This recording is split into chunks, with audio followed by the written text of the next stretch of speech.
สบายดีเด้อทุกคนสบายดี Welcome to K9 Fish Channel วันนี้มาตลาดมืดนะทุกคน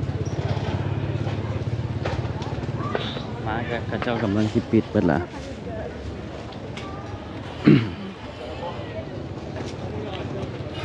มากับลาลีคือเก่านะทุกคนซองอย่างกินก่อนติลาลีไปเข้าไปในตัวนี้อิ่มอยู่อ่ะพอคลิปก่อนนี่พวกเขาไปกินเขาวเปียกเนาะทุกคนอันนี้พอดีเฮ็ดเพลงแล้วก็ออกมาซอกกินข้าวตลาดมืดเนาะน้ำปั่นก็เจ็บคออีก ฮัลโหลกินบ่ได้น้ำปั่นกะ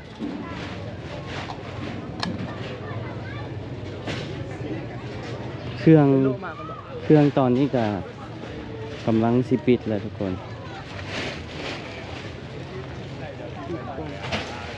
แค่สิกินอย่างเนาะ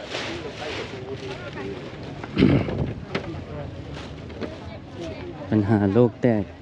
จากสิกินช่าง เคยฟูไข่ผักมาไข่น่ากินชอบ ว่าอันนี้เขาเจ้าก็เริ่มปิดแล้วเนาะทุกคนเอ้าลาลีเดี๋ยวนี้จะจงไว้เป็นกลางงางจังซี่เลยบ่โอ้ตลาดมืดเปลี่ยนทุกคนตลาดมืดหลวงพระบางเนาะ ด้านเป็นนั่นเข้าบ่มาค่ายเครื่องไล่นะ มาเขาบ่มาเครื่องหลายเลยก็เลยเฮ็ดจังซี่ ขันไล่ อ๋อ สามทาง แต่ก่อนนี่มันจะเป็น3ทางเด้จึ๊บอันนี้ก็อยู่นี่ปั๊บๆไป ตัวนี้คนไม่ค่อยค่าย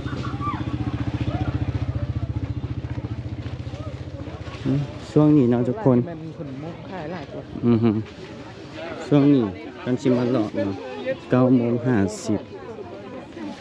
9:50ก็คือเริ่มปิดแล้วเนาะทุกคนผู้ใดมาเที่ยวหลวงพระบางต้องมาหลอกก่อนเนาะมาตลาดมืด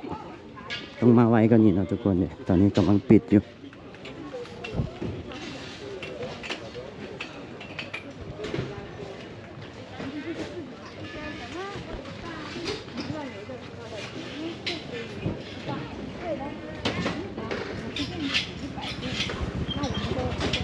เดี๋ยวเขาที่ย่างไปกินพิซซ่าเวียดอยู่ด้านหน้าทุกคน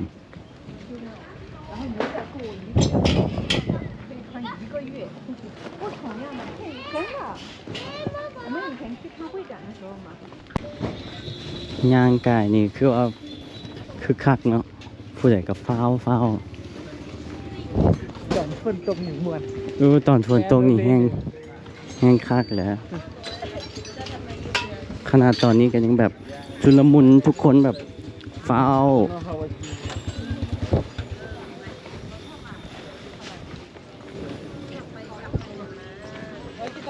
เราไปกินพิซซ่าเวียนนะทุกคนอยู่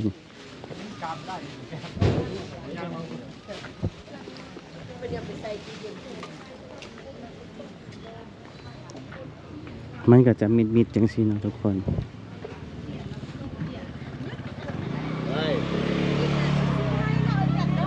กินแล้วไหมเปลี่ยนกล่องนะ เอ้า เอากล่องเงา แล้วก็ขายอยู่ห่างวะอ้าว ค่ายเยอะเป็นแพนทั้งตัว อ้าวเบิดซ้ำทุกคนไปกินน้ำปั่นก็กินบ่ได้เนาะ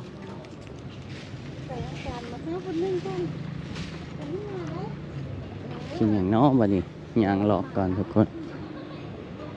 บ่ได้กินก็กลับไปกินอยู่พุ่น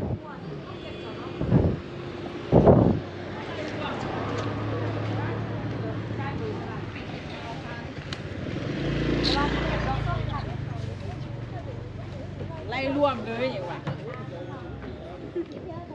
ถ้ากินขนมครกวะเด้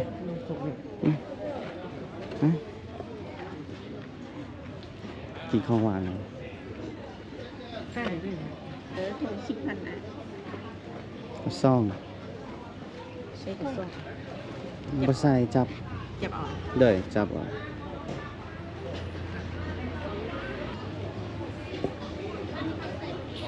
เด้อ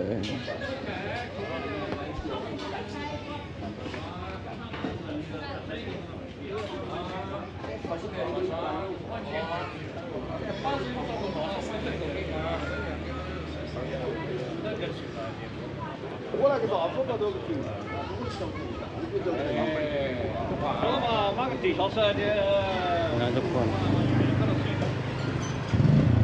ชิมมันก่อน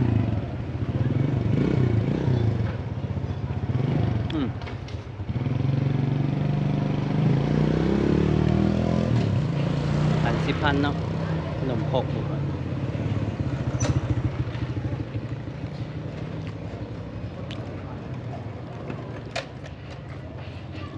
มันจะหวาน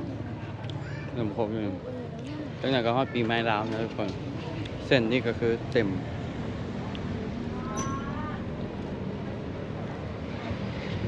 ปีใหม่ลาวเดือน4 Apple เนาะ Apple เดี๋ยวจะว่าเป็น Apple เนี่ยด้วยนี่ก็คือขาดปีใหม่ลาวนะทุกคน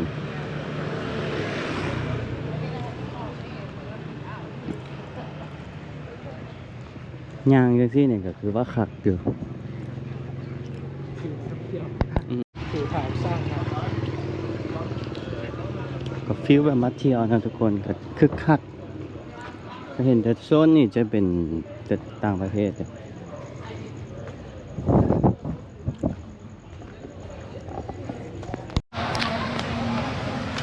บ่ฮู้จะกินอย่างเดียวทุกคนประเภทเส้นก็ยังบ่อยากอะ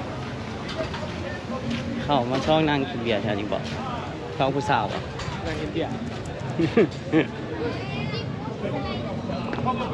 เป็นน้ำบ่สบายนี่นะ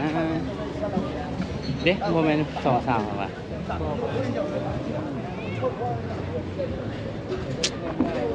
ห้างกับปิดเบิดแล้วเนาะทุกคนโอ้เชฟ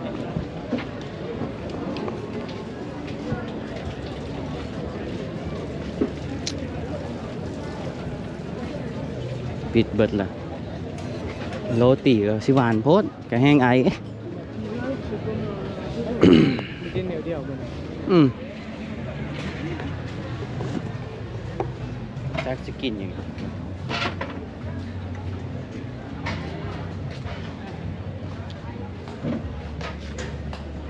มันบ่อยากเข้าเลยไปปะเขาขี่ไปซอกกินมองอื่นเอา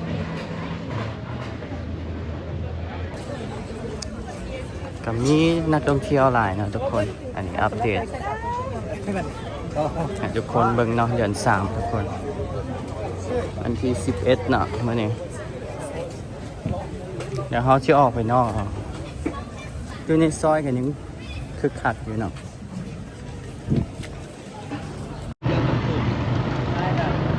เบิ่งรถตุกๆจอดถาดอยู่นอกเต็มเลยเนาะทุกคน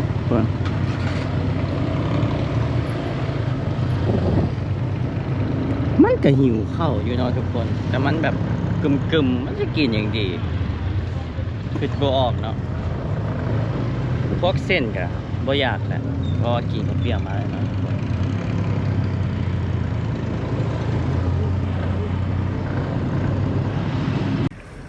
สุดท้ายกับ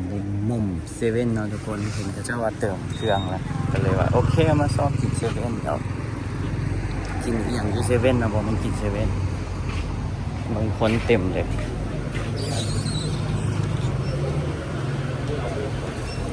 โทษ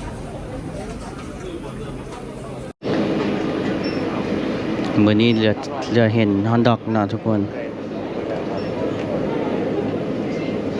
เบิดไก่ยังหมดอันนี้ไปหนุ่มปะไอ้พวกนี้มันสุกแล้วเลยในก้อยแล้วกินอันนี้เนาะทุกคน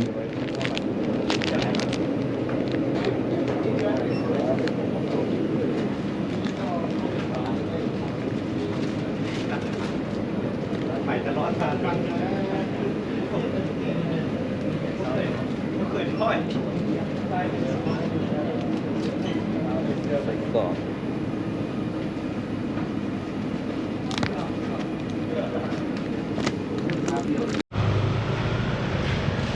สุดท้ายกับบอลอดอาหารเซเว่นนะทุกคนนะ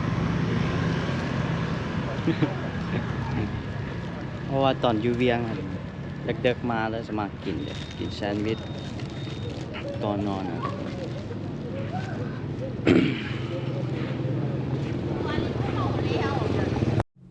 ไป ตลาดมื้อจะกินพิซซ่าเวียดนะทุกคนสรุปก็คือบ่ได้กินหยังเนาะทุกคน ได้มากินแซนด์วิชอยู่เซเว่นนะทุกคนช่วงนี้กบบ่สบายเนาะก็เลยบ่อยากเข้าทุกคนเจอกันคลิปหน้าเด้อทุกคนบ๊ายบายมาคลิปนี้กดไลค์กดแชร์กดติดตามที่สำคัญห้ามสกิปโฆษณานะทุกคนเพื่อเป็นกำลังใจให้กบเนาะทุกคนกบยังอยู่โรงพยาบาลนี่แหละทุกคนแล้วเจอกันคลิปหน้าเด้อทุกคนบ๊ายบาย